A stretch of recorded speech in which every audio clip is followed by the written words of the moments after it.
अस्सलाम वालेकुम एवरीवन, कैसे हैं आप सब लोग। उम्मीद है कि आप सब लोग ठीक ठाक होंगे, बहुत खुश और खैरियत से होंगे। और वेलकम करती हूँ मैं आप सब लोगों को एपिसोड 1 ऑफ तमाशा सीज़न 4 का रिव्यू। और इस एपिसोड के अंदर इस वीडियो के अंदर हम रिव्यू करेंगे तमाशा का फर्स्ट एपिसोड जो कि 9 अगस्त को लॉन्च हुआ है। और देखते हैं हमने इसके अंदर क्या ऑब्जर्व किया, किस तरीके का ये था, अच्छा लगा बुरा लगा, कहाँ पे कमियां थी, कौन सी चीज़ अच्छी थी, कंटेस्टेंट कैसे थे, ये सब कुछ हम इसी वीडियो के अंदर डिस्कस करेंगे। तो अगर आप भी तमाशा के फ़ैन हैं so watch this video till the end, और बहुत मज़ा आने वाला है इस वीडियो के अंदर। सो वीडियो को स्टार्ट करते हैं।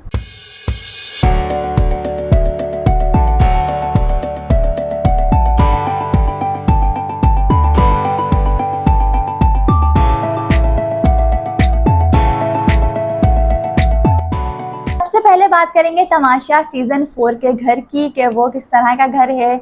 और वैसे भी एक ऐसा रियलिटी शो जो कि पूरे 1 साल के बाद आना हो, तो उसका वेट जो होता है वो लोगों को काफ़ी ज़्यादा होता है और लोगों की एक्सपेक्टेशंस भी काफ़ी ज़्यादा होती हैं। जैसे कि अगर हम बात करें बिग बॉस की, तो तमाशा से पहले एक वही शो था जो कि हम देखते थे। और तो जब भी बिग बॉस आना होता था तो हमारी एक्सपेक्टेशंस थोड़ी सी बढ़ जाती थी कि भाई देखते हैं इस दफ़ा घर के अंदर क्या चेंजिंग होगी, किस तरीके का सेटअप होगा। तो सेटअप जो होता है ना, वो एक बहुत इंपॉर्टेंट रोल प्ले करता है, ठीक है। लेकिन अभी जो हम तमाशा का घर जो बादशाह सलामत ने दिखाया, उसके अंदर ऐसा लगा कि सिर्फ चीज़ों को पॉलिश कर दिया गया, उनके कलर चेंज कर दिए गए। और टू बी वेरी ऑनेस्ट, मैं भी पढ़ भी रही थी एक जगह और मैंने कहा ये सेम चीज़ मैंने भी नोट की जब मैं उसको देख रही थी कल। जैसे कि निदा यासिर के शो के ऊपर वो फूल पत्तियां लगी हुई होती हैं, ऐसा लगा वहीं से नोच के इधर लगा दिया गया। मतलब कि कोई इनोवेशन नहीं थी घर के अंदर जिस तरीके से होनी चाहिए। 1 साल के बाद अगर कोई रियलिटी शो आ रहा है तो उसका जो इंटीरियर हो गया और सब चीज़ें हो गई, ये काफ़ी डिफरेंट होनी चाहिए पिछले वाले से, ताकि इसके अंदर कुछ नया देखने को मिले। लेकिन घर जो था वो तकरीबन वैसा ही था, सिर्फ दीवारों के ऊपर से कलर चेंज कर दिए गए उनके, या फिर वॉलपेपर्स लगा दिए गए। गेमिंग एरिया देखा जाए तो वो बिल्कुल एकदम, उसके अंदर कोई स्पार्क नहीं था कि वो गेमिंग एरिया लगे, बहुत नॉर्मल सा लग रहा था। मुझे गेमिंग एरिया तो बिल्कुल पसंद नहीं आया। लड़कियों के कमरे को पर्पल कर दिया गया, बॉयज़ के कमरे को सी ग्रीन कर दिया गया, मतलब कोई इनोवेशन थी ही नहीं उसके अंदर। तो मैं ये कहूँगी कि हम घर को देखकर तो काफ़ी ज़्यादा डिसअपॉइंट हुए, क्योंकि अगर 1 साल के बाद कोई शो आ रहा है तो उसके अंदर ज़रूर कोई इनोवेशन होनी चाहिए, कुछ ऐसी चीज़ होनी चाहिए जो कि पिछले घर के अंदर नहीं थी। खैर, ये तो बात हो गई घर की, और ये चीज़ मैंने भी नोट करी। और फिर मैंने जब पढ़ा तो मैंने कहा मतलब ये सब लोगों ने ये चीज़ नोट की है कि घर को थोड़ा सा और ज़्यादा अच्छा होना चाहिए था। अच्छा इन द सेंस वो अभी भी बहुत अच्छा है, लेकिन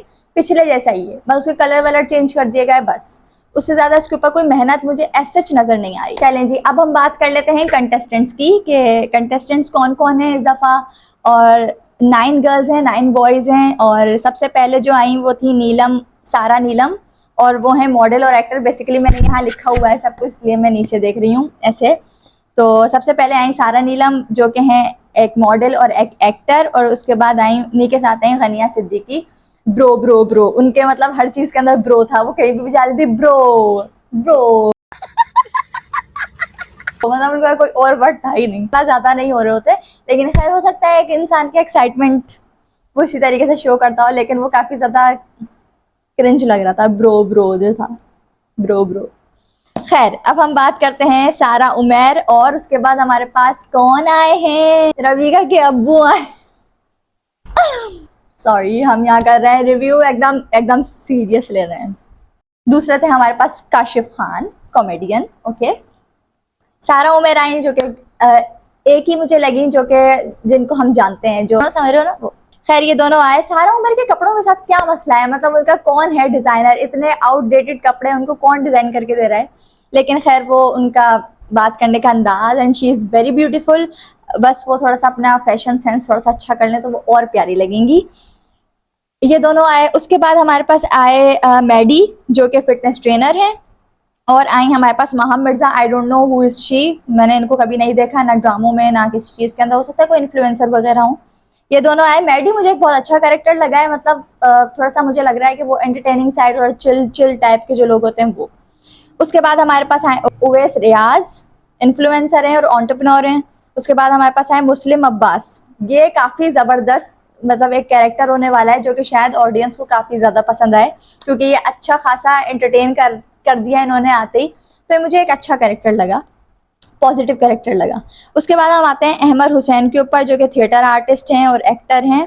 ये मुझे काफ़ी ज़्यादा सेंसिबल टाइप के शख्स लगे। और उसके बाद हमारे पास हैं कमल फारूक, जो कि इन्फ्लुएंसर हैं। फिर आए हमारे पास यासीन अली, जो कि एक्टर और मॉडल हैं। मलाइका आई, बिजनेस वुमेन है, इन्फ्लुएंसर हैं। कायद अहमद आए, प्रोड्यूसर और एक्टर हैं वो। दानिया कंवल आई, दानिया को हम जानते हैं क्योंकि वो इंस्टाग्राम के ऊपर है, डांसर हैं, बहुत अच्छा डांस करती हैं वो।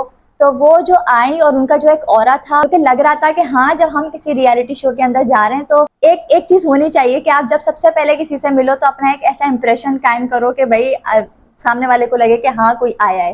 वो जिस तरीके से वो आए, काफी उनके अंदर लीडरशिप क्वालिटीज नजर आ रही थी। एक ऐसी इंसान जो कि बोल्ड हो, जो कि किसी की ना सुनती हो, इस टाइप के जो लोग होते हैं। तो मुझे दानिया अच्छी लगी। उसके बाद है यहाँ पर रिद्दत तारिक, सैफ अली खान, ओमी बट और जैनब राजा। जैनब राजा इज ऑल्सो एन एक्टर। खैर, जैनब हर जगह होती है, एक जैनब नाम की लड़की आपको हर जगह मिलेगी। क्लासरूम के अंदर भी आपको एक जैनब नाम की लड़की दिखेगी, आप कहीं पर जाएंगे वहाँ जैनब नाम की लड़की दिखेगी, यूट्यूब पर आएंगे तो आपको ग्लो विद जैनब नाम की लड़की दिखेगी। जैनब हर जगह होती है। खैर, यहाँ पर भी जैनब आ गई हैं। और इनके अंदर मैं सिर्फ सारा उमर और काशिफ को जानती हूँ, दानिया को जानती हूँ एंड जस्ट इन्हीं को जानती हूँ। और बाकी तो सारे पता नहीं, ऐसा लग रहा है कहाँ से आ गए, कहाँ से इनको लाए गए। मुझे मज़ा नहीं आया देखकर कंटेस्टेंट्स को कोई ऐसा नहीं लाया जैसे पिछली दफ़ा थे, उससे पिछली बार काफ़ी अच्छे, और अच्छे इन द सेंस के वेल नॉन। इस दफ़ा मुझे ऐसा लग रहा है कि काफ़ी ज़्यादा लाए गए हैं जो कम कम पैसों में आ जाए। आई डोंट नो। खैर, ये थे कंटेस्टेंट्स। मुझे ना उनके अंदर कोई वाइब इतनी अच्छी लगी उनकी, और ना ही मुझे वो कुछ ऐसे लगे कि हाँ भाई ये कुछ धमाका कर देंगे। मुझे बहुत नॉर्मल सा लगा। जितनी की मुझे एक्सपेक्टेशंस थी ना कि भाई तमाशा आ रहा है, इसके अंदर कौन कौन लोग होंगे। फजल हुसैन का नाम आ रहा था, आई डोंट नो वो क्यों नहीं है, या वो आगे आएंगे या क्या है, आई डोंट नो। लेकिन मुझे मज़ा नहीं आया। पहला एपिसोड देखने के बाद ही मैं काफ़ी ज़्यादा डिसअपॉइंट हो गई कि कंटेस्टेंट भी इतने ज़्यादा कोई ख़ास नहीं है। तो हाँ, मुझे बस नॉर्मल सा लगा। और एक चीज़ तो मुझे बिल्कुल समझ नहीं आई कि जब कंटेस्टेंट का इंट्रोडक्शन हो रहा है, टीवी पर दिखाया जा रहा है, तो सब लोग एक दूसरे को धमकियां क्यों दे रहे हैं। लाइक ऐसा क्या है, ये रियलिटी शो हो रहा है या आप दंगल लड़ने आ रहे हैं या आप कोई WWE करने आ रहे हैं जो आप एक दूसरे को धमकियां दे रहे हैं। मतलब इंट्रो इंसान इस तरीके से दे कि वो अच्छा लगे कि हाँ भाई कोई पर्सनैलिटी आ रही है। ये क्या कि मेरे आगे आपको मैं चलने नहीं दूंगी। क्या हो रहा है, ये रियलिटी शो है यार, चिल। इतना असल में हमने रियलिटी शोज को बना दिया है कि यहाँ पर सिर्फ लड़ाई होगी, आप लड़ेंगे तभी आप यहाँ पर टिक पाएंगे। लेकिन ऐसा नहीं है। ऑडियंस सिर्फ लड़ाई फड्डे वालों को ही नहीं, ऐसे लोगों को रखती है जिन्हें वो देखना चाह रही होती है। तो अगर ये लोग ये समझ के अंदर गए कि हम वहां पर जाके लड़ेंगे और लड़ाइयाँ करेंगे तो ही हम आगे जा पाएंगे, तो शायद ये गलत भी हो सकता है, इनका अंदाजा गलत हो सकता है। क्योंकि हमें सिर्फ लड़ाई नहीं देखनी, हमें कुछ ऐसा देखना है जो कि एंटरटेनिंग हो। तो जो सारे एक दूसरे को धमकियां दे रहे थे, देखते हैं आगे जाके ये अपने वर्ड्स पर कायम रहते भी हैं कि नहीं, या फिर ये बिल्कुल ही कुछ अलग चीज़ निकलते हैं। सो एपिसोड 1 का जो रिव्यू था वो ये था। मैंने इस तरीके से इसको नोट किया। और बाकी आप लोगों के क्या व्यूज़ हैं, आप लोग मुझे कमेंट करके बताइएगा। क्योंकि हम इंशाल्लाह डेली इसी तरीके के मैं डेली रिव्यू किया करूँगी एपिसोड्स को। छोटी सी वीडियो हुआ करेगी, ज़्यादा बड़ी नहीं हुआ करेगी। सो यस, अब हम मिलेंगे आपसे कल। अपना बहुत सारा ख्याल रखिएगा। अल्लाह हाफिज़।